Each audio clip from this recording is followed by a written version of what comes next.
திருப்பரங்குன்ற பிறந்தது அருகம்புல் திங்கிறத பழம் கொடுத்தா வேண்டாம். அருகம்புல் ஒரு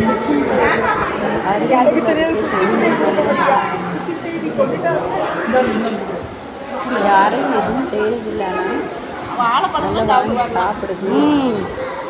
வாழைப்பழம் சாப்பிட்டீங்களா? மூஞ்சில கடிச்சு விட்டுறாம. தேங்காயெல்லாம் சாப்பிடாது. தேங்காயெல்லாம் சாப்பிடாது. தேங்காய் சாப்பிடாது.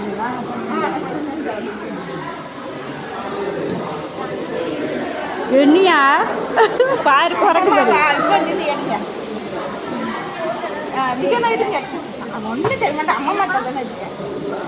அங்க பாரு வாழைப்பழத்தை அதுக்குன்னு தின்னுட்டாக்கும் எல்லாம் அருகம்புல்ல தின்னுக்கிட்டு இருக்கு தேவி. அங்க பாரு நில்லு எடுக்கும் என்னை குரங்கோட எடுக்கும். உங்க 3 வரையும் குரங்கோட எடுக்கும்.